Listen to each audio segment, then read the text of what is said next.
برائے خوشنود شہزادی کو میں السلام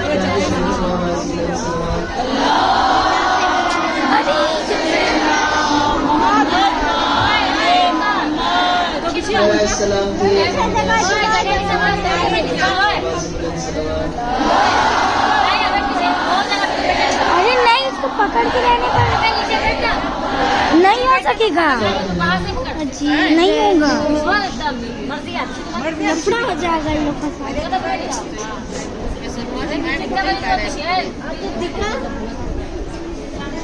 نہیں ہوگا، منع کری نا بھائی، نہیں ہوگا، ویل گر جائے گا، ڈھیلا اسٹینڈ،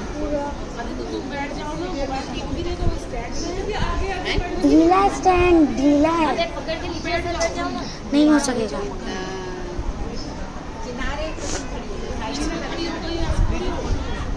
تو آپ آگے آنا چاہیے۔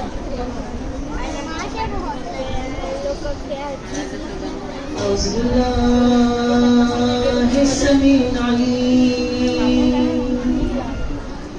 من الشيطان اللعين الرجيم بسم الله الرحمن الرحيم الحمد لله معروف من غير رؤية والخالق من غير ربية الذي لم يزل قائما دائما إذ لا السماء ذات أبراج ولا ولا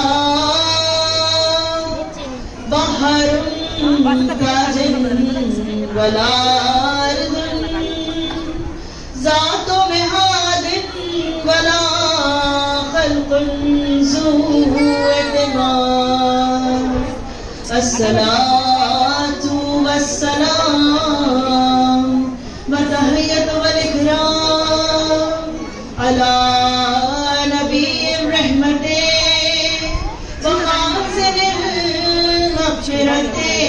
وقائد الخير والبركة ومنقذ العباد من الهلكة سيدنا ومولانا بالقاسم محمد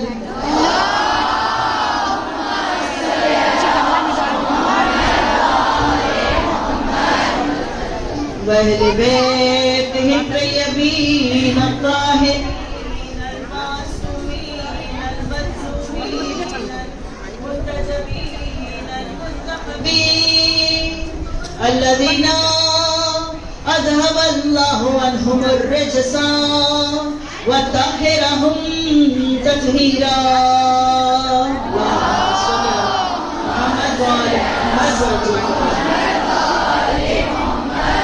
على لعنة الله على أعدائهم أجمعين أما بعد فقد قال الله تعالى في كتابه الحكيم والقرآن المجيد بسم الله الرحمن الرحيم إنما يريد الله ليذهب عنكم الرجس أهل البيت ويطهركم تطهيرا صلی علی محمد وآل محمد بجل فرجم۔ ساری تعریفیں اس خدائے بزرگ و برتر کے نام کے جس کے قبضہ قدرت میں کائنات کا ہر نظام ہے۔ درود و سلام محمد وآل محمد پر۔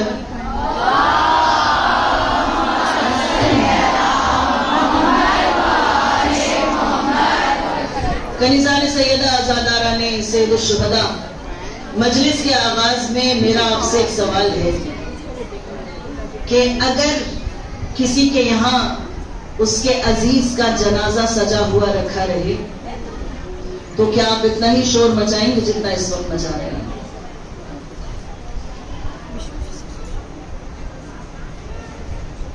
خاتون جنا کا ماتم کرنے آئے ہیں، کچھ تو ادب و احترام رہے۔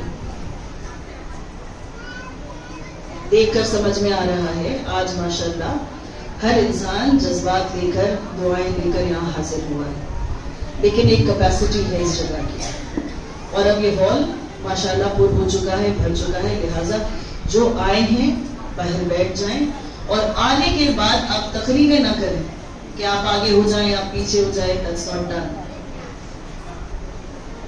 جو پہلے پہنچا ہے وہ پہلے بیٹھ گیا ہے، اب جو لوگ آ رہے ہیں جتنی گنجائش ہے وہ کر دی گئی ہے آلریڈی، تو اب ہنگامہ نہ کریں۔ انشاءاللہ کی مجلس روک کر مجھے آپ لوگوں کو دوبارہ تاکید نہیں کرنی ہوگی۔ مجلس کی قبولیت کے لیے مل کر بلند ترین درود پڑھیں۔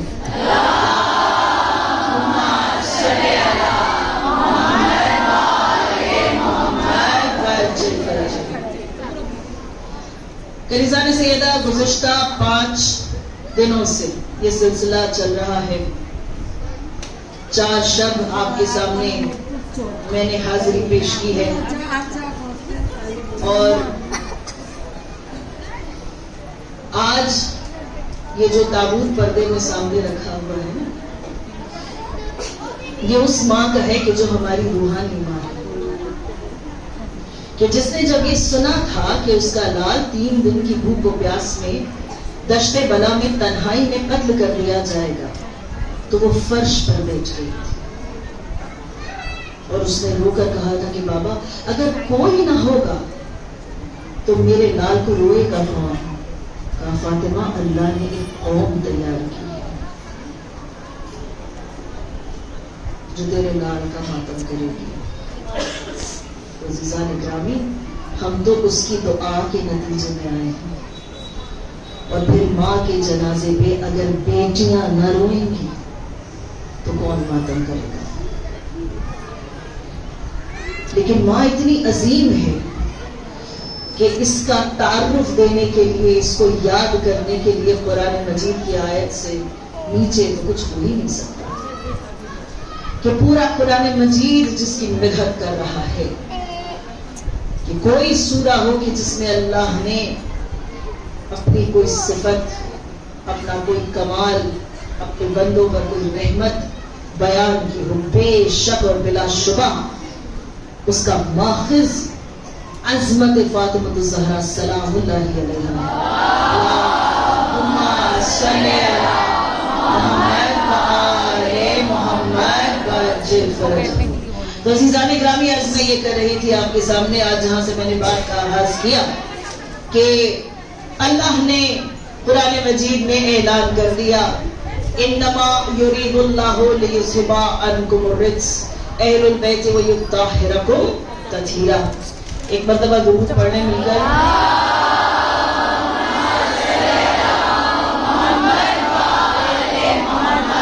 آپ سے اجازت لے کر طاہرہ آپ کھڑی ہو کر اسے ہینڈل کر لیں، اور آپ کے پاس جو بچی ہے ان کی ماں سے میں درخواست کروں گی کہ اس کے ہاتھ سے موبائل فون آپ لے لیں، وہ اپنا بیلنس بھی نہیں رکھ پا رہی ہے، کانسٹنٹلی فلیش ہو رہا ہے، میری اجازت کے بغیر خطارہ ریکارڈنگ نہ کیا کریں، it's not done, it's not polite. کیوں بچے کے ہاتھ میں آپ نے گیجٹ دے کر رکھا ہے؟ کیا ضرورت ہے؟ اور خاموشی اختیار کریں، یہاں ایک پاکٹ ہے آواز کرنے والی، خاموش رہیں، درود پڑھنے مل کر۔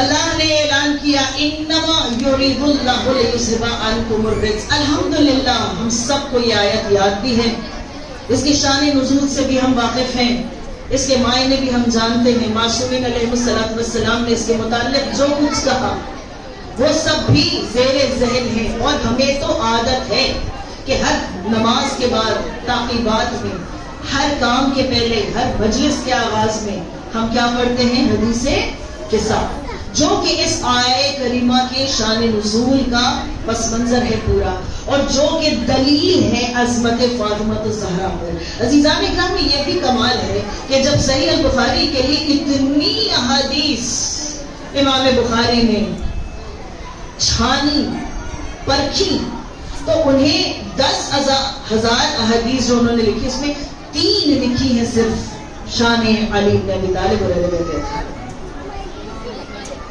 کتنی لکھی؟ 3۔ میں کہتی ہوں وہ بھی نہ لکھتے ہماری بلا سے، ہمارے مولا کو کیا فرق پڑ جاتا ہے؟ سلمان فارسی جو سب سے زیادہ سن رسیدہ ہے، سب سے زیادہ قریب، کہ جس کو ملنا اہل البیت کے درجے پر اللہ نے پہنچایا، اس سے ایک حدیث نہ لی گئی. کیوں؟ کہ ہر حدیث میں وہ شان فاطمہ بیان کرتا تھا.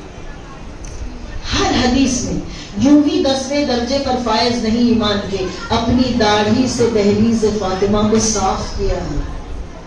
فاطمہ کے بچے اسے نانا کہتے ہیں. تو عزیزان گرامی، سب کچھ لکھ لیا، لیکن یہ نہیں لکھا کہ آیت تطہیر کے پہلے ہوا کیا. لیکن وہ تو ہم سب جانتے ہیں. لیکن میں آیت کے مفہوم کو تھوڑا سا آپ کے سامنے پیش کرنا چاہتی ہوں، اگر آپ کی توجہ اس طرف ہے.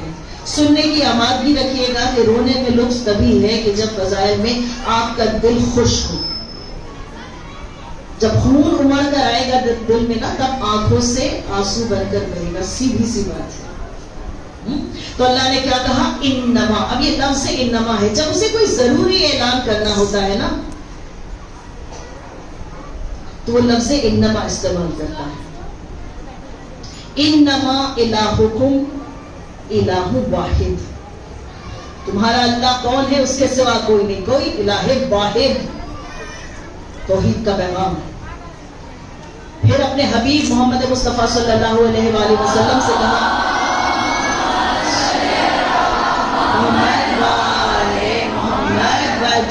ان سے کیا کہا کہ قل، ان سے کہہ دیجئے میرے حبیب، انما انا بشر مثلکم یوحی الیہ. یہ بھی کمال کی آیت ہے، خدا کی قسم، پالیسی میکنگ آیت ہے یہ. قل انما انا بشر مثلکم، میں بھی تمہارے جیسا ایک انسان ہوں. فرق کیا ہے؟ یوحی الیہ، مجھ پر وحی نازل ہوتی ہے، مجھ سے خدا باتیں کرتا ہے، اپنے پیغام کو میرے سینے میں اتارتا ہے. کتنا بڑا فرق. اندھا مسلمان کہتا ہے، کہہ گئے کہ میں بھی تمہارے جیسا ہوں. انما انا بشر مثلکم، میں بھی تمہارے جیسا ہوں، میں بھی تمہارے جیسا ہوں. اندھا مسلمان، اندھا حافظ یہ نہیں دیکھتا کہ اس کے بعد کہا یوحی الیہ. تم سے تو تمہارے گھر والے بات نہ کریں، اس سے تو خدا بات کرتا ہے. تم منہ کھولتے ہو تو لوگ منہ بناتے ہیں، اس سے خدا باتیں کرتا ہے.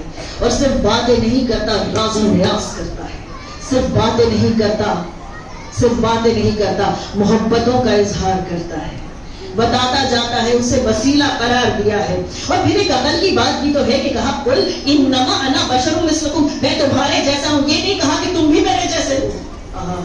توجہ نہیں دیا آپ نے. یہ نہیں کہا کہ تم میرے جیسے ہو. تو عزیزان گرامی، جب کوئی اہم اعلان کرنا ہوتا ہے کہ تمہارا ولی کون ہے؟ اللہ، اس کا رسول، اور وہ کہ جو حالت رکوع میں زکات دے. انما ولیکم اللہ ورسولہ والذین آمنوا الذین یقیمون الصلاۃ ویؤتون الزکاۃ وهم راکعون. جب کوئی اہم پیغام دینا ہوتا ہے، اللہ کلمۃ الحصر انما کو استعمال کرتا ہے. انما کیا ہے جانتے ہیں؟ سادہ زبان میں مجھ جیسا جاہل اگر اس کی وضاحت کرنا چاہے، اسے سمجھنا چاہے، ایک چیز ہے تالا. ایک دروازہ ہے، اس پر آپ ایک تالا لگا دیں، جو اندر ہے باہر نہیں جا سکتا، جو باہر ہے اندر نہیں آ سکتا. ایک ایکسکلوژن ہے، ایک سیپریشن ہے، ایک فرق ہے، ایک تمیز ہے. اللہ نے کہا انما یرید اللہ لیذھب عنکم الرجس. اللہ کا ارادہ ہے، اللہ کا ارادہ کہ وہ تمہیں ایسا پاک کرے کہ رجس کو تم سے دور کر دے، رجس کو تم سے دور رکھے. ویسے پاک کرے کہ جیسے پاک کرنے کا حق ہے. توجہ اس طرف رکھیے کہ ویسے پاک کرے کہ جیسے پاک کرنے کا حق ہے. توجہ ہے آپ کی؟ آمادہ ہے سننے کے لیے؟ مل کر ایک درود پڑھ لیں.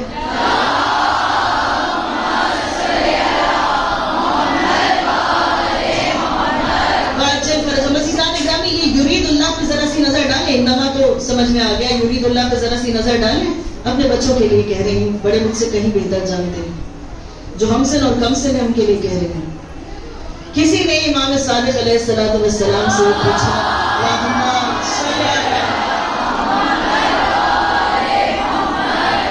کسی نے ہمارے چھٹے رہبر سے یہ پوچھا کہ مولا یہ بتائیے، چاہنے والا تھا لیکن ہم جیسا تھا کم عقل. اس نے کہا کہ مولا یہ بتائیے کہ یہ جو آیت ہے انما یرید اللہ، تو اللہ نے بعد میں ارادہ کیا انہیں پہلے خلق کیا،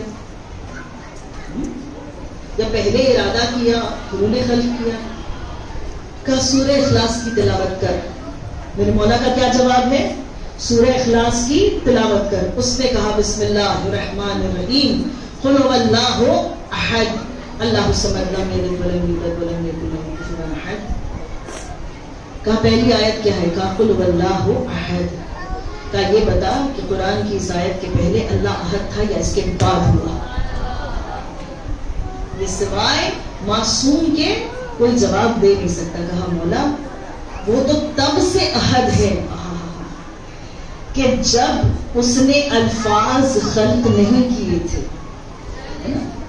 کیونکہ یہ تعارف بھی میرے مولا نے ہی دیا ہے کہ کسی نے جب پوچھا قرآن مجید کے متعلق، تو دن و رات کے متعلق، سن و سال کے متعلق، تو میرے اسی سعادت مولا نے جواب دیا تھا کہ ہم تب سے ہیں جب اب تک کب نہیں تھا، جب وقت کو خلق نہیں کیا گیا تھا. تو کہا بس سمجھ جا کہ خدا جب سے ہے نہیں، جیسا ہے ویسا اس کا ارادہ، جیسا وہ ہے ویسا اس کا ارادہ. بھائی ہمارا ارادہ ہوتا ہے ہم مجلس میں جائیں، 7 بجے کا اعلان ہوتا ہے، 8 بجے تک ہم ارادہ کرتے ہیں، جاتے جاتے گھر سے نکلتے نکلتے 8:30 ہو جاتا ہے، پہنچتے پہنچتے 9:15 ہو جاتا ہے، اور اس کے بعد ہماری ایکسکیوزز شروع ہو جاتی ہیں کہ ارے ہم تو وقت پہ آنے والے تھے، لیکن یہ ہو گیا ذرا سا آگے ہو جاؤ بیٹا، میں بیٹھ جاؤں.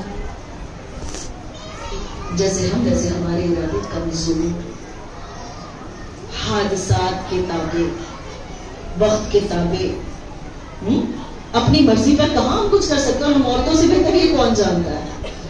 ہماری روٹین مل کر ساری دنیا ڈیسائیڈ کرتی ہے نا. اور جو اہم 3 کام ہیں، نماز، غسل، کھانا، یہ تینوں چیزیں ہماری بے وقت ہوتی ہیں. یہ نہیں ہونا چاہیے. یاد رکھیے امام زمانہ عجل اللہ تعالی فرجہ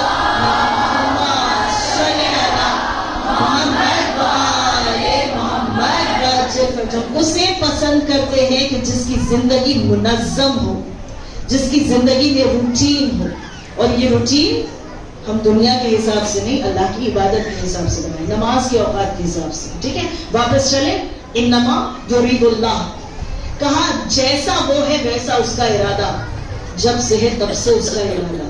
جیسے وہ لازوال ہے ویسے اس کا ارادہ لازوال ہے. جیسے وہ کبھی بدل نہیں سکتا ویسے اس کا ارادہ کبھی بدل نہیں سکتا. جیسے اس کو کبھی زوال نہیں آتا ویسے اس کے ارادے کو کبھی زوال نہیں آتا. جیسے وہ کبھی لرزتا نہیں، جیسے وہ لم یزل ہے، ویسے ہی اس کے ارادے میں استقامت ہے. اب اللہ نے یہ کہا انما یرید اللہ لیصب عنکم الرجس، کہ ہم نجاست کو تم تک پہنچنے نہیں دیں گے. نجاست چاہے گی ہم پہنچنے نہیں دیں گے، نجاست چاہے گی، کہاں ہیں آپ؟ ہم پہنچنے نہیں دیں گے. ہم درمیان میں پردے حائل کر دیں گے. اب میرا سوال ہے، سوال امت کی اکثریت سے کہ جو ناراض کرتے ہو کہ ماتم نہیں کرتے، مجلسوں میں نہیں آتے، خون نہیں بہاتے، آنسو نہیں بہاتے، پیسے نہیں خرچ کرتے، سیرتوں کو نہیں جانتے، یاد رکھنا اللہ کا ارادہ ہے رجس کو دور رکھے گا، طہارت کو نزدیک. ایک درود پڑھے مل کر.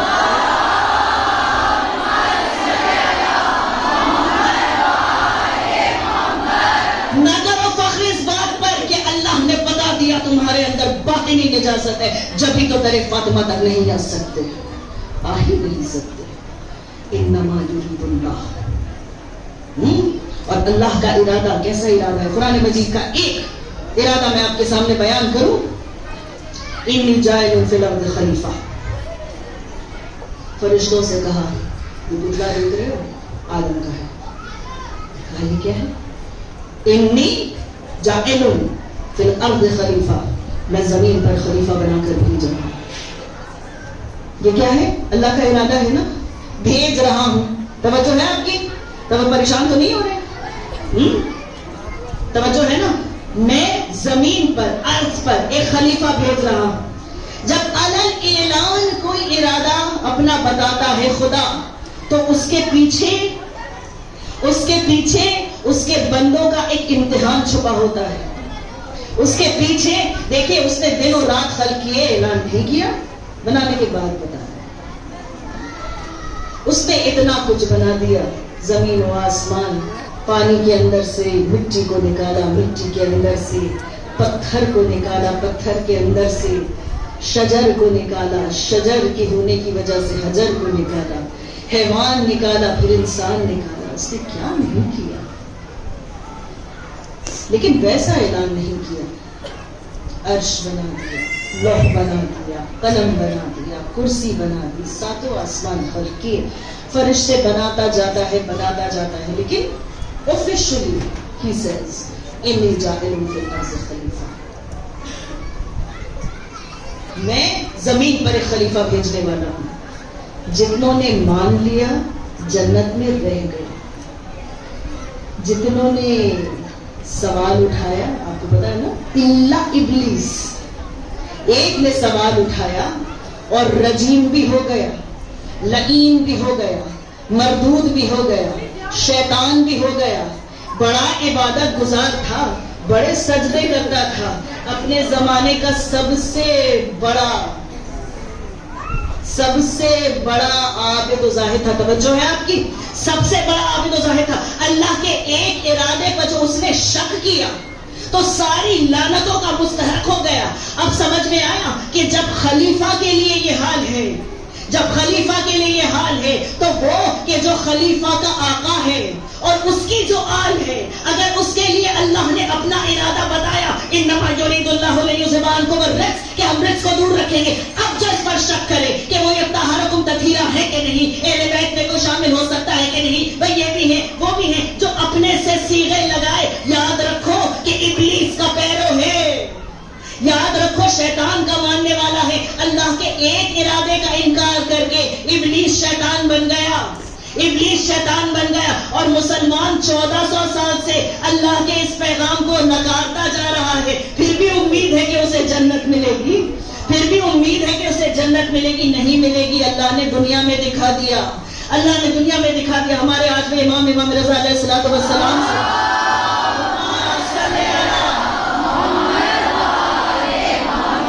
ہمارے آج میں رحمت سے جب مامون الرشید لعنت اللہ علیہ، خدا لعنت کرے اس پر، عادل امام ہے، ذرا نہ دیر کیجئے، خدا لعنت کرے اس پر. اس نے کہا کہ جب یہ حدیث ہم آپ کے جد کے بارے میں سنتے ہیں کہ جو آپ کے جد ہیں وہ جنت و جہنم تقسیم کرنے والے ہیں، وہ قسیم ہیں، تقسیم کریں گے، ڈسٹریبیوٹ کریں گے. دیکھیں بہت آسان سی بات ہے، اگر آپ سننا پسند کریں، گھبرا تو نہیں رہے، پریشان تو نہیں ہو رہے. آج تو کسی کو نیند نہیں آ رہی، انشاءاللہ نہیں آ رہی ہے نا. دیکھیں ابھی تو ہم نے شروع بھی نہیں کیا ہے، ابھی تو بات شروع بھی نہیں ہوئی ہے. کل پھر ہم سب اپنے اپنے معمولات زندگی میں بزی ہو جائیں گے. یہ جو برکت، یہ جو رونق، یہ جو عظمت ہے، یہ جو سعادت ہے، یہ جو عبادت ہے، اس سے جتنا لطف اٹھا سکیں، جتنا فیض اٹھا سکیں انشاءاللہ، ہے نا. تو عزیزان کی درود پڑھتے مل کر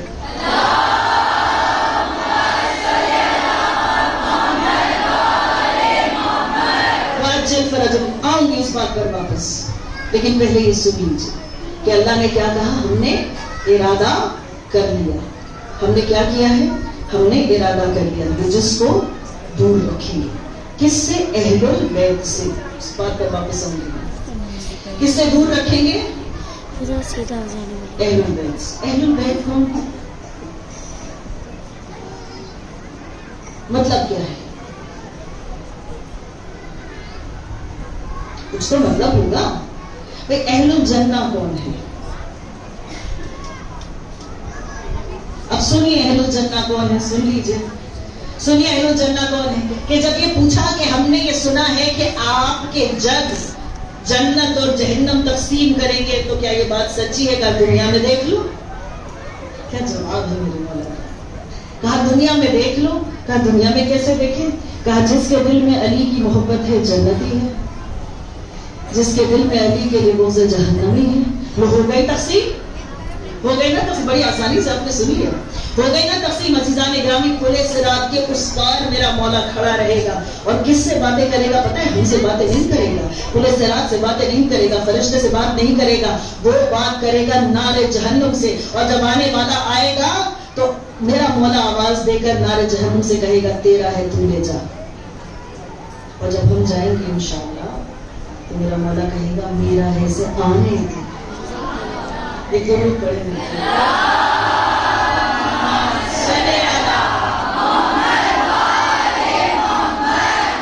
آپ ہے نا, آپ ہے نا اہل جنہ, ہے نا انشاءاللہ. ارے ڈاؤٹ نہ رکھیے. یاد رکھیے ایمان کا ایک بہت بڑا جز, ایک بہت بڑا حصہ ہے امید شفاعت.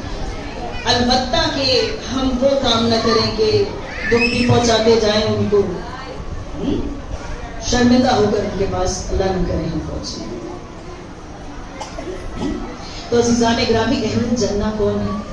وہ لوگ کہ جو جنت میں رہتے ہیں, رائٹ, یا رہنے کے مستحق ہو یا رہیں گے کبھی.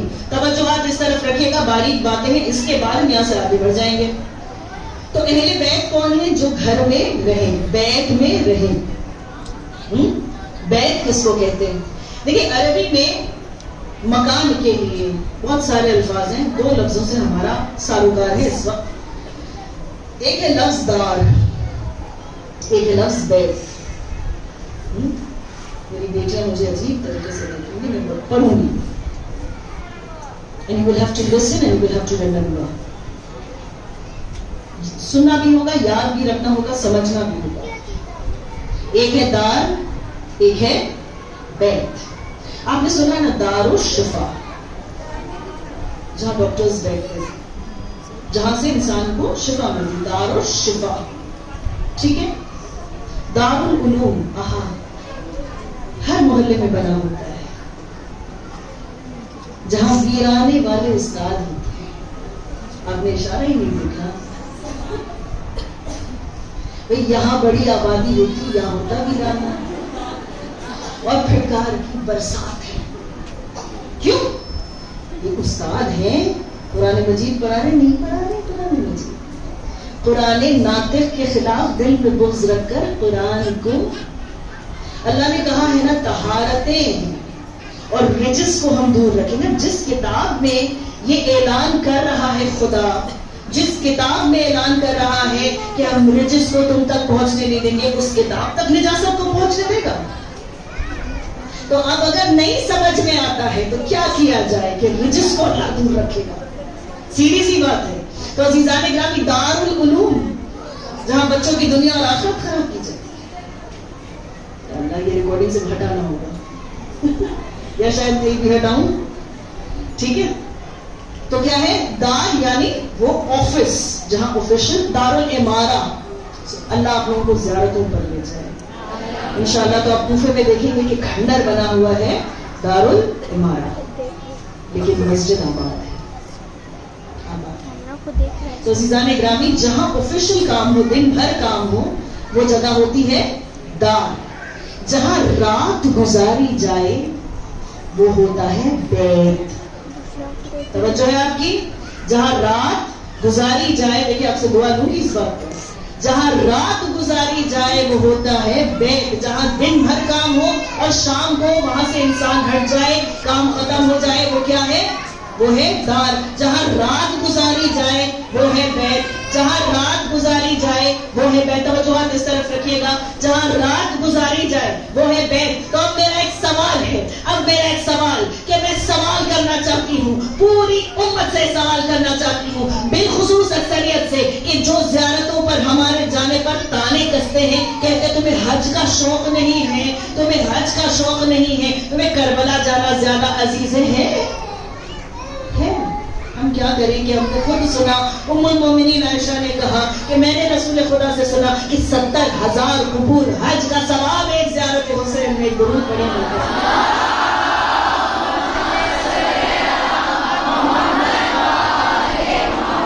لیکن عزیزان گرامی واجب ہے نا, لیکن مجھے حج سے نعوذ باللہ من ذالک کوئی اعتراض نہیں، میری حیثیت نہیں، میری اوقات نہیں ہے، لیکن میں آپ سے ایک سوال کر رہی ہوں کہ جب امت کی اکثریت پوری زندگی کی پونجی جوڑتی ہے اور جوڑ کر جاتی ہے حج کرنے کی، جب ہم واپس آئیں گے تو ہمارا ہوگا اسٹیٹس حاجی، الحاج. جب ہم چھوٹے تھے نا تو سب حاجی لکھتے تھے، حاجی کیا، اب الحاج ہوتی تھی ظاہر دیکھنا. الحاج جب وہاں پہنچے تھے تو انہوں نے گھر کا طواف کیا تھا. وہ طواف کیا ہے، کس کا ہے؟ وہ طواف ہے بیت اللہ کا. جو ذرا سا بھی علم لے کر جاتا ہے وہ بار بار گھر کو دیکھ کر سوچتا تو ہوگا کہ یہی وہ گھر ہے جہاں علی پیدا ہوئے تھے، یہی وہ گھر ہے. طواف کرتا جاتا ہے، کہتا ہے اللہم لبیک اللہم لبیک، حاضر ہوں. دماغ میں علی چل رہا ہے. حج قبول ہو گیا تیرا. اگر دل میں محبت ہو اور دماغ میں علی تو حج قبول ہے، اور اگر دل میں بغض ہو اور ہاتھ ملتا ہوا بھی تو طواف کرے. اللہ کی ضد ہے کہ ٹوٹی دیوار والے گھر میں آؤ اور طواف کر کے جاؤ اور جا کر سوچو کہ میں نے علی کے زچہ خانے کا ثواب حاصل کیا طواف کر کے، تب کہیں جا کے میں الحاج بنا، تب کہیں جا کر حج ہوا.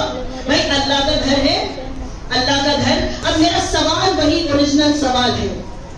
آپ نے سنا نا کہ بیت وہ جگہ ہے جہاں کوئی رات گزارے. اللہ نے کہا رات گزارے،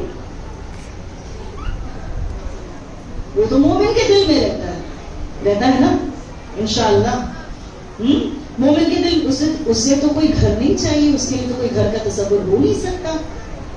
اگر ہو گیا تو توحید کے عقیدے پر سے انسان ہٹ جائے گا. اہل بیت بتا رہی ہوں، غور سے سنیے. اہل بیت بتا رہی ہوں، یہ بیت کیا ہے؟ بیت کیسے بنتا ہے؟ جہاں کوئی رات گزارے، جہاں کوئی رات گزارے، جہاں پر کوئی رات گزارے. خدا کی قسم اٹھا کر دیکھ لیجئے تاریخ انسانیت اور تاریخ اسلام کہ کسی نے کعبے کے اندر رات نہیں گزاری. طواف کیے، عبادتیں کی، بیٹھے اندر، وہاں پر بیٹھ کر صلاح مشورہ کیا، وہاں پر بیٹھ کر دعوتیں دی، وہاں پر بیٹھ کر جنگ کے منصوبے بنائے، وہاں پر جان بچانے کے لیے رکے، لیکن کبھی بھی کسی نے رات نہیں گزاری. بیت اللہ کو بیت اللہ بنانے کے لیے علی کی ماں گھر سے چلی کہ جب علی اس دنیا میں آنے لگا کہ اللہ نے کہا میرے گھر میں آ جا، کہ میں تو کہیں نہیں آ سکتا لیکن میرا نفس آئے گا، میرے جنگوں کا مظہر آئے گا. اور نفس اللہ جب کسی بیت میں رات گزارے گا تو وہ بیت اللہ ہو جائے گا.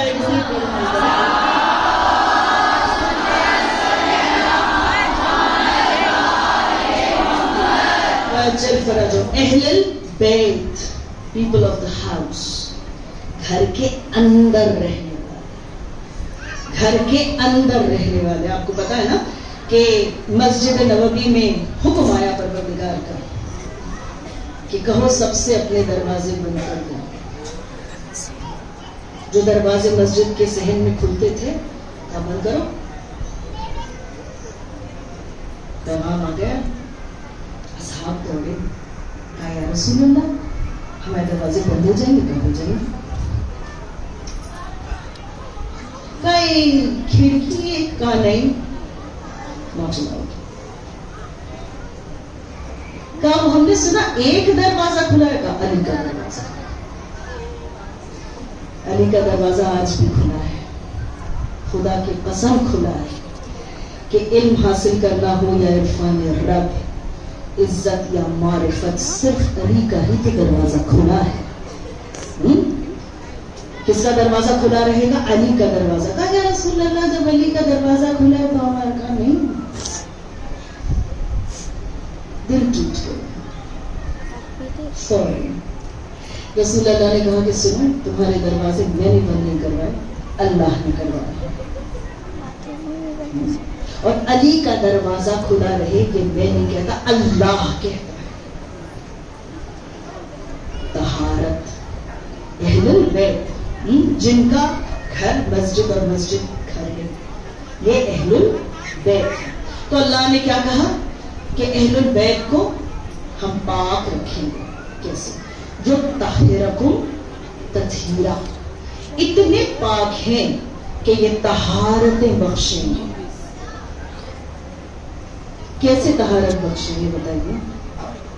بھائی کل میں نے آپ کے سامنے عرض کی تھی نا یہ بات، یہ مثال، توجہ اس طرف رکھیے کہ ابھی لمبا سفر ہے، آپ ابھی سے گھبرائیں گے تو مشکل ہے. مل کر ایک مرتبہ ایک درود پڑھ لیں.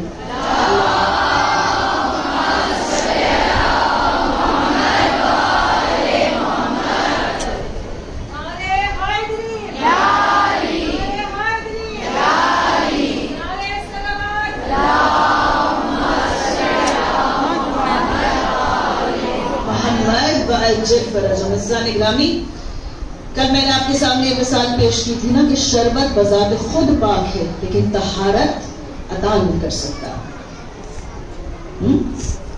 طہارت عطا نہیں کر سکتا. دودھ ہے بذات خود پاک، عطر ہے بذات خود پاک ہے لیکن طہارت عطا نہیں کر سکتا.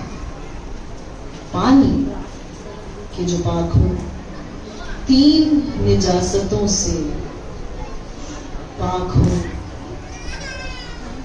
اس میں کوئی برا ذائقہ نہ ہو، اس میں کوئی غیر ضروری رنگ نہ ہو، اس میں کوئی بو نہ ہو.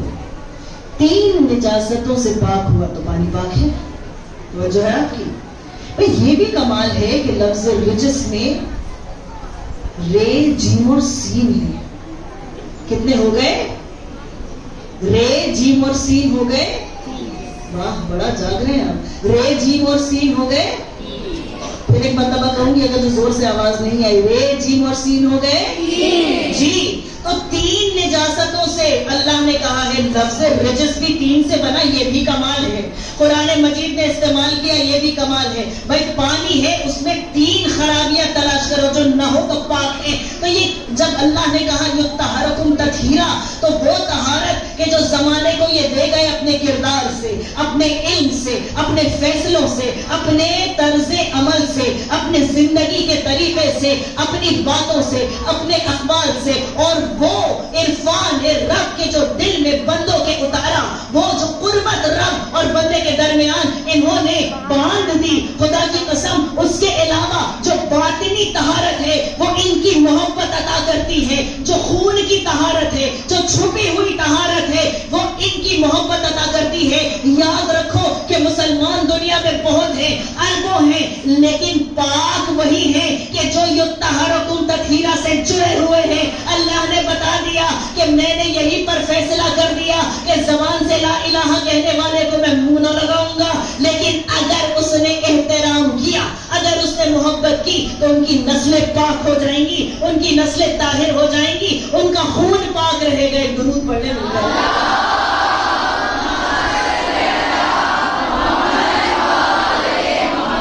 شان نزول کیا ہے عزیزان اکرامی؟ ہم سب جانتے ہیں کہ رسالت مآب نے ارشاد فرمایا کس کے پاس آ کر؟ جو طبیب بن کر آیا تھا نفوس کا، ہر طرح کی بیماری سے، ہر طرح کی آزاری سے، ہر طرح کے مرض کا علاج جس کے پاس تھا، اس نے آ کر فاطمہ سے کہا انی اجد فی بدنی ضعفا، میں اپنے بدن میں ضعف محسوس کر رہا ہوں.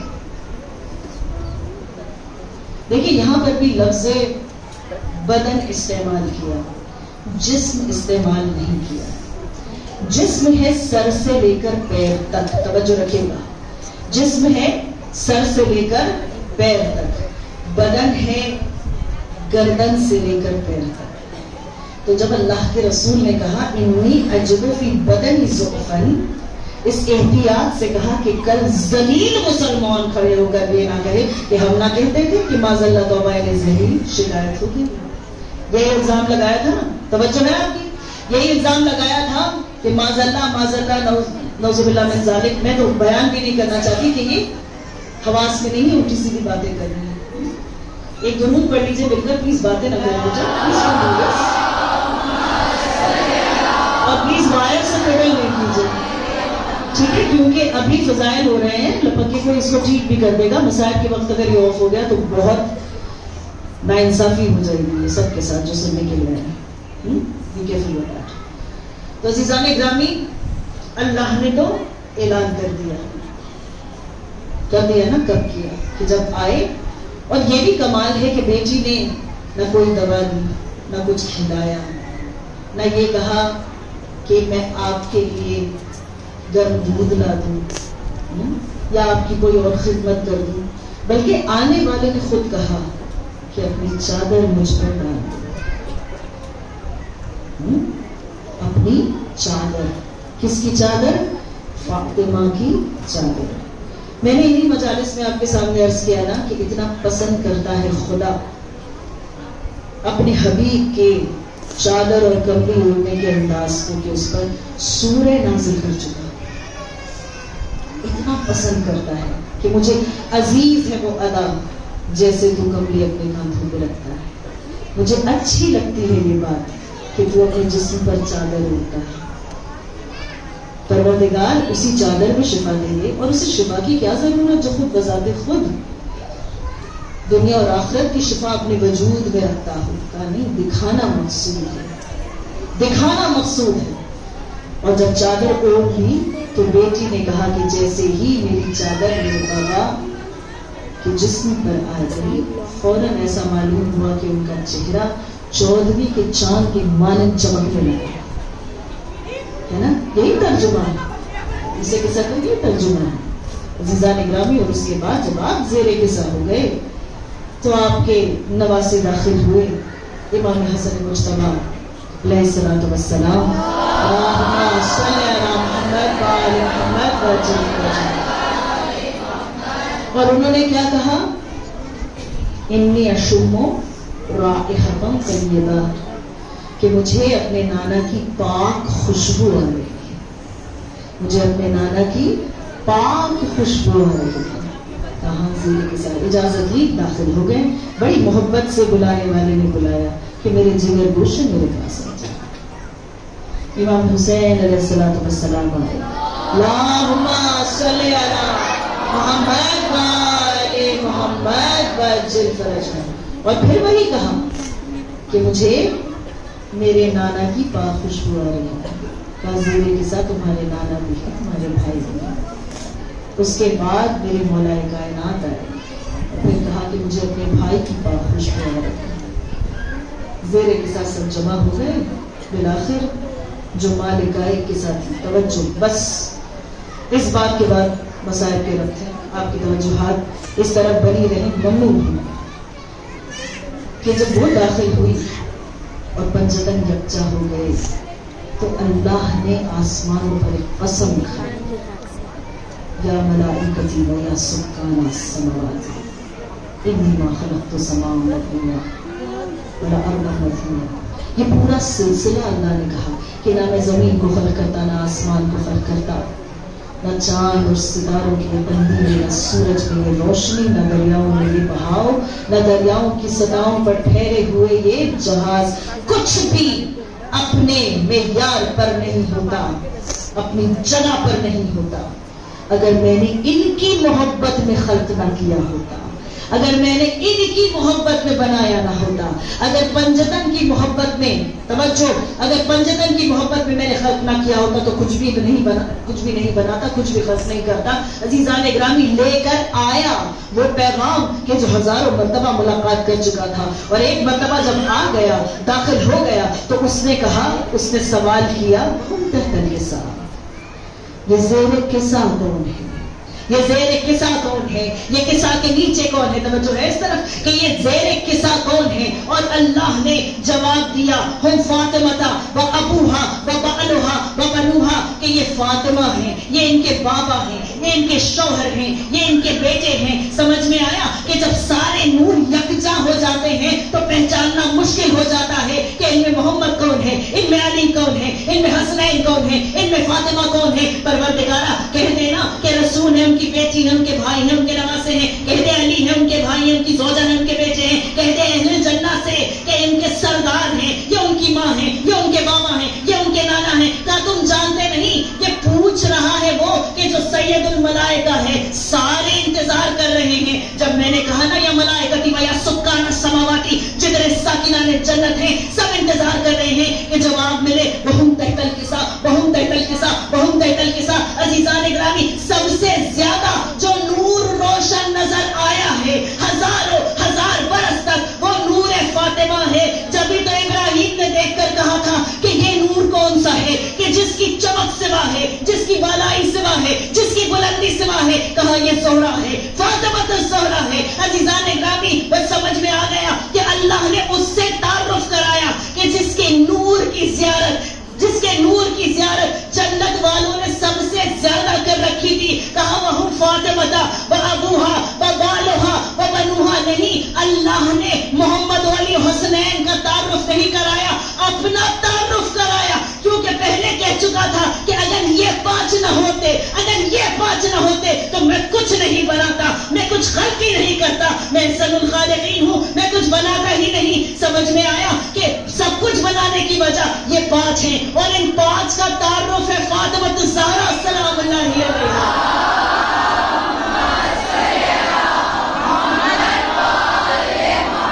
اللہ کے رسول نے اس تعارف کو بیان کیا جب کہا فاطمہ تم ہو تم، کہ جس کی وجہ سے اللہ غضبناک ہوگا، جس کے غضب سے اور جس کی رضا سے اللہ راضی ہو جائے گا. فاطمہ تمہاری رضا پر اللہ راضی ہے، تمہارے غصے پر اللہ غضبناک ہے.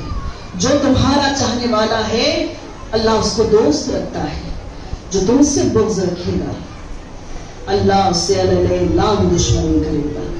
اپنا تعارف کہ جو ڈرانے کے لیے آیا تھا، جو بشیر و نذیر بن کر آیا تھا، اسے فاطمہ کے ذریعے دیا. وہ علی کہ جس کے طواف فضیلتیں کرتی ہیں، جس کے قدموں کو چوم کر ہر کمال کمال بنتا ہے، ہر کمال کمال بنتا ہے. وہ علی کہہ رہا ہے کہ میری بڑی فضیلتوں میں سب سے بڑی فضیلت یہ ہے کہ اللہ نے میرا نکاح ساتوں آسمان کے اوپر سیدۃ النساء العالمین سے کہا ہے. درود پڑھ لیں مل کر، اللہم صلی علی محمد وآل محمد. بچل فرجم. عزیزان گرامی، جب امام حسن کھڑے ہوئے ہیں شام کے فرعون کے سامنے اور اس نے سونے کا انبار لگا رکھا ہے اور کہا کہ حسن یہ ساری دولت لے جاؤ، میں ہندا کا بیٹا ہوں، لعنت ہو اس پر، لعنت ہو اس پر، اس کے اجداد پر، اس کے خاندان پر، اس کے ماننے والوں پر بے شمار. کیا کہا؟ لے جاؤ یہ دولت، میں ہندا کا بیٹا ہوں. پلٹ کر لینے والے نے کہا لوچی سے کہ ساری دولت تو لے جاؤ. اور پھر فرعون شام کو دیکھ کر میرے مولا نے کہا میں فاطمہ کا بیٹا ہوں. تعارف فاطمہ سے ہے. اور جب تیور آ رہا تھا فاطمہ کا لال کربلا میں، جب پتھروں میں پتھر مارے جا رہے تھے، جب تیر و تبر لگ رہے تھے، پکار کر زینب نے کہا تھا شرم کرو مسلمانوں، یہ فاطمہ کا بیٹا ہے، یہ تمہارے رسول کی بیٹی کا بیٹا ہے. بس میں نے بیان کو یہاں روکا. سن چکے آپ فضائل. رونے کا مقصد تھا، میں نے مجلس کے آغاز میں کہا تھا نا، بیٹیاں آئی ہیں ماں کے جنازے پر.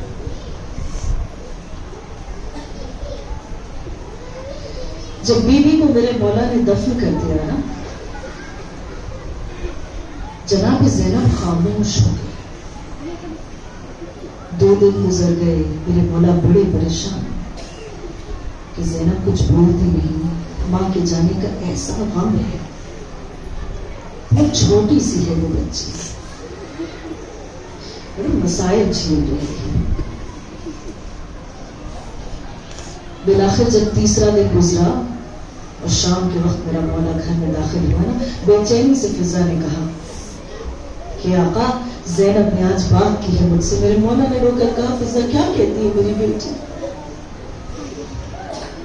کم کہتی ہے کہ میں ماں کی قبر پر جانا چاہتی ہوں. میرے مولا کی آنکھوں سے آنسو جاری ہو گئے. میرا مولا کہتا ہے رک جاؤ، زینب سے کہو کہ رات کے جب 2 پہر گزر جائیں گے، اندھیرا ہو گیا، تو میرا مولا زینب کو لے کر نکلا. آگے آگے میرا مولا ہے, پیچھے بیٹیاں ہیں, دونوں طرف امام حسن و حسین ہیں. جب زینب پہنچی نا ماں کی قبر پر, نہ لینے میں ہاتھ بڑھ لپٹ گئی ماں کی قبر سے, جیسے کوئی بچہ ماں کی آغوش بنا جاتا ہے. آپ کے گریا کی صدا بلند ہوئی, مجلس اعظم مقبول ہو گیا. میں کیا عرض کروں, میں کیا عرض کروں.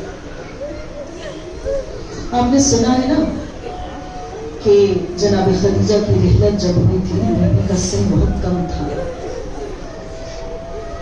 ان آخری ایام میں کہ جب خدیجہ نے بڑی تکلیفیں اٹھائی, رسالت ماں نے ایک دن اپنی زوجہ عزیز سے کہا کہ خدیجہ, آپ نے مجھ سے کبھی کچھ مانگا نہیں, آج میں آپ سے کہتا ہوں مجھ سے کچھ مانگیے. کہا آقا میں آپ سے کیا مانگوں؟ کہا کچھ مانگ لیں. کہا اچھا آپ کا اصرار ہے تو ایک بار کہتا ہوں, مجھے بس اتنی تسلی دے دیجیے, مجھے بس اتنی تشفی دے دیجیے کہ میرے بعد آپ کی امت میں سے کوئی میری بیٹی سے بلند لہجے میں بات نہیں کرے گا. آپ جانتے ہیں رسول نے اس کا کیا جواب دیا؟ سرور کائنات خاموش رہی. بیوی کا دل دھڑکا ہے. بیوی نے کہا آقا میں بس اتنا چاہتی ہوں کہ میرے بعد میری بیٹی سے کوئی بلند لہجے میں بات نہ کرے. آنکھوں سے جب آنسو جاری ہو گئے نا, تو بتوا تڑپ کر جناب خدیجہ نے پوچھا آقا رونے کا سبب کیا ہے؟ کہا خدیجہ میری انگلی کی طرف دیکھو. اب جو دیکھا تو دیکھا کہ ایک ٹوٹا ہوا مکان ہے کہ جس کی دیواریں سیاہ ہو گئی ہیں, ایک بیوی بیٹھی ہوئی ہے کہ جس کے بال سفید ہیں. کہا یہ کس کا گھر ہے؟ کہا فاطمہ کا گھر ہے. کہا پھر یہ ضعیفہ کون بیٹھی ہوئی ہے؟ کہا غور سے دیکھو تمہاری بیٹی ہے خدیجہ.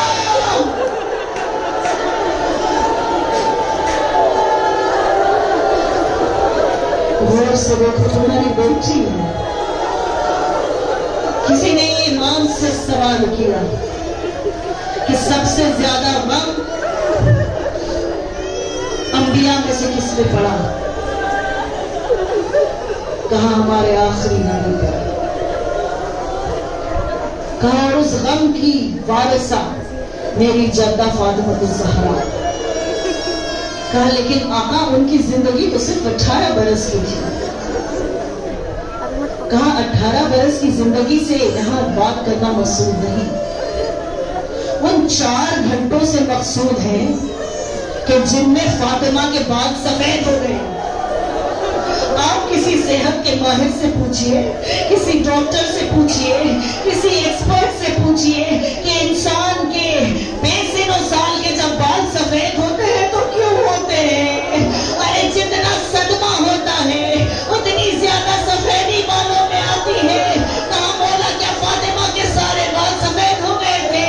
کہا بالکل سیاہ تھے جب گئی تھی, جب واپس آئی تو ایک بال سر پہ سیاہ نہ بچا. کہا اتنی مدت میں اتنا صدمہ. کہا تم مدت کا دیکھ تو شدت دیکھ غم کی, تو غم کی شدت دیکھ. رو چکے نا, رو چکے. 4 دنوں سے مسلسل کریا کر رہے ہیں, لیکن آج اس غریب کے جنازے پر نظر کر لیجیے جسے امت نے رونے نہیں دیا. فاطمہ کی بیٹیوں کو اجازت نہیں تھی, ماں کی وصیت تھی نا, آوازیں بلند کر کے نہیں رو سکتی تھی. آپ پر تو کوئی پابندی نہیں ہے نا. جزاکم ربکم, خدا آپ کو کسی غم میں نہ رلائے. مسلمانوں کا خلیفہ دوم معاویہ ملعون لعنت اللہ علیہ کو خط میں لکھتا ہے کہ میں علی کے دروازے پر پہنچا کہ علی کو باہر بلا کر بیعت کروا لی جائے. خط میں لکھ رہا ہے, کہا میں نے آواز دی کنیز نے جواب دیا. میں نے کہا علی کو باہر بلاؤ. کچھ دیر بعد کنیز نے آ کر جواب دیا کہ علی باہر نہیں آئیں گے. کہا میں نے جھڑک کر کہا کہ جا اور اسے بلا کر لا. کہتے ہیں کچھ دیر بعد پسے دروازے سے ایک آواز آئی کہ تم نے اس دروازے پر آواز بلند کی کہ جہاں تمہارا رسول کھڑے ہو کر سلام بھیجا کرتا تھا. میں سمجھ گیا فاطمہ آئی ہے. اس کا جملہ سنیے. میں نے کہا یہ احمقوں کی جیسی باتیں نہ کرو. اس کی مجال کیسے لفظ استعمال کرے. کہا یہ عورتوں والی احمقوں والی باتیں نہ کرو. جاؤ علی کو بلا کر لاؤ. اور لکھتا ہے ملعون خط میں زبان کرتی ہے کہتے ہوئے لکھتا ہے کہ علی سے کہو خلافت کا لالچ چھوڑ دے. نعوذ باللہ نعوذ باللہ. کہتا ہے یہ بیہودہ ارادہ چھوڑ دے اللہ.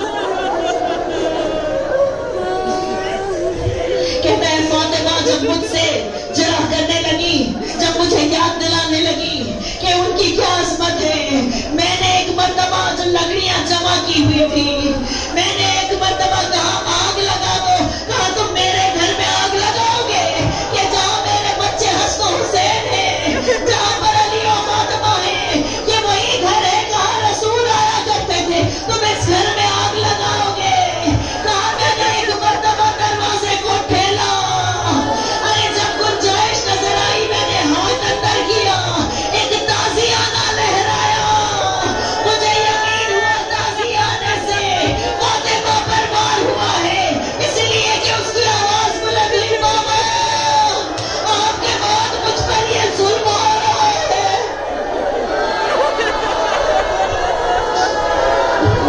کہتا ہے جو ایک مرتبہ فاطمہ کی آواز بلند ہوئی نا میں گھبرا گیا کہیں میرے لیے بددعا نہ کر دے. لیکن پھر مجھے یاد آیا کہ وہاں میں میرے اجداد کو علی نے مارا تھا, دروازہ تو چل ہی رہا تھا. میں 2 قدم پیچھے ہٹا, اللہ نہ کرے اس پر اس کے ماننے والوں پر. کہتا میں 2 قدم پیچھے ہٹا.